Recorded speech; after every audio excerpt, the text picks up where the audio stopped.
அனைவருக்கும் வணக்கம். நான் உங்கள் ஜானகி பேசுகிறேன். Welcome to our channel learn law in Tamil. So நம்ம இன்றைக்கி என்ன பார்க்க போகிறோன்னா, நான் என்ன நினச்சேன்னா, நம்ம சில ரூல்ஸ் ஆஃப் இன்டர்பிரிட்டேஷன் பார்க்கலாம் அப்படின்னு நினச்சேன்.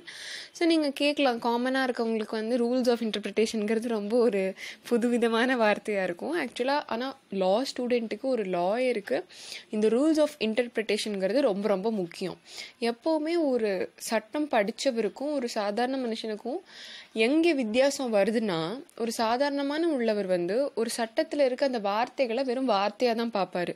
ஆனால் வழக்கறிஞர் எப்படி பார்ப்பாங்கன்னா, அதோட அர்த்தம் எப்படி பொதிஞ்சிருக்கு, அதோட அர்த்தத்தை எப்படி புரிஞ்சுக்கலாம், அங்கே தான் நம்மளோட அட்வொகேட்ஸோட பவரே இருக்குது. ஸோ ஹவ் யூ இன்டர்பிரட், நீங்கள் அதுக்கு எப்படி பொருள் விளக்கம் தரீங்க, இந்த விஷயம்தான் எல்லா இடத்துலையுமே ஒரு அட்வொகேட்டுக்கு ஒரு சக்ஸஸ்ஃபுல் ஃபியூச்சர் கொடுக்கும். நம்ம அந்த வார்த்தைகளுக்கு எப்படி கரெக்டான அர்த்தம் கொடுக்குறோம் அப்படிங்கிறது தான் நம்ம இன்டர்பிரிட்டேஷன் படிப்போம். ஃபார் எவ்ரி லா ஸ்டூடெண்ட்ஸ் இந்த இன்டர்பிரிட்டேஷனுங்கிறது, இன்டர்பிரிட்டேஷன் ஆஃப் ஸ்டாட்யூட்ஸுங்கிறது ரொம்ப ஒரு இம்பார்ட்டண்ட்டான ஏரியா. ஸோ அதில் நான் இன்னைக்கு மிஸ்சீஃப் ரூல் பற்றி பேசலாம் அப்படின்னு சொல்லி நினச்சேன். மிஸ்சீஃப் ரூல்னா என்னன்னா, நான் முன்னாடியே சொல்லிட்டு இந்த video is very exclusive for law students. Law ஸ்டூடெண்ட்ஸ்க்கு இந்த வீடியோ ரொம்ப யூஸ்ஃபுல்லாக இருக்கும். ஸோ இந்த மிஸ்சீஃப் ரூலை நம்ம இன்னைக்கு பார்ப்போம். மிஸ்சீஃப் ரூல்னா என்னன்னு சொல்லி பார்த்தீங்கன்னா, மிஸ்சீஃப்னா என்ன, ஏதோ ஒரு குற்றம், ஒரு ஆம்பிகுவிட்டி, அந்த மாதிரி ஒரு விஷயம் இருக்குது. அந்த ஒரு தவறை நீக்கிறதுக்காக நம்ம இந்த ரூலை அப்ளை பண்ணுறோம். ஸோ இதை ஹேடன்ஸ் ரூல் அப்படின்னு சொல்லுவாங்க. ஏன்னா ஹேடன்ஸ் கேஸ் அப்படிங்கிற கேஸ் 1584 டிசைட் ஆன கேஸில் தான் இந்த புது ரூல் எமர்ஜ் ஆச்சு. சரி, இந்த ரூலில் என்ன சொல்கிறாங்க அப்படின்னு சொல்லி பார்த்தீங்கன்னா, ஒரு 4 கொஷின்ஸை சொல்கிறாங்க. இப்போ ஒரு சட்டம் இருக்குது, அந்த சட்டத்தில் ஒரு ஆம்பிகுவிட்டி இருக்குது, அது நமக்கு புரியல அப்படின்னா, அதில் ஒரு குற்றம் இருக்குது, ஒரு தவறு இருக்குது, அது நம்ம எப்படி புரிஞ்சுக்கிறது அப்படின்னு சொல்லி பார்த்தோம்னா 4 கொஷின்ஸ் மூலியமாக அதை சால்வ் பண்ணலாம் அப்படிங்கிறாங்க. ஃபர்ஸ்ட்டு, இந்த சட்டம் வர்றதுக்கு முன்னாடி என்ன சட்டம் இருந்ததுங்கிறது முதல் கேள்வி. ரெண்டாவது கேள்வி, அந்த சட்டத்தை விட்டுட்டு எதுக்காக இந்த புது சட்டத்தை கொண்டு வந்தாங்க அப்படிங்கிறது ரெண்டாவது கேள்வி. மூணாவது கேள்வி, என்ன புதுவிதமான தீர்வை இந்த புதிய சட்டத்தில் கொடுத்துருக்காங்க அப்படிங்கிறது கேள்வி. நாலாவது, அதுதான் இந்த புது சட்டத்துக்கான அந்த தீர்வு அப்படிங்கிறது தான் இந்த புது சட்டத்துக்கான பர்பஸ் அப்படின்னு சொல்கிறாங்க. ஸோ உங்களுக்கு நான் இப்படி சொல்லும்போது ரொம்ப கன்ஃபியூசிங்காக தெரியல. நான் உங்களுக்கு ஒரு எக்ஸாம்பிளோட சொன்னேன்னா உங்களுக்கு கண்டிப்பாக புரியும். இப்போ நம்ம எல்லாருக்குமே தெரியும், இன்கம் டேக்ஸ் ஆக்ட் 1961 இருக்குது. ஓகே, இப்போது ஃபார் எக்ஸாம்பிள் இன்கம் டேக்ஸ் ஆக்டில் ஒரு சின்ன டவுட் இருக்குது அப்படின்னு நமக்கு இருக்குன்னு வச்சுக்கோங்க. ஸோ இதுக்கு முன்னாடி என்ன ஆக்ட் இருக்குது அப்படின்னு சொல்லி நம்ம பார்க்கணும். இதுக்கு முன்னாடி இன்னொரு இன்கம் டேக்ஸ் ஆக்ட், பழைய ஆக்ட் இருந்துச்சுன்னு வச்சுக்கோம்.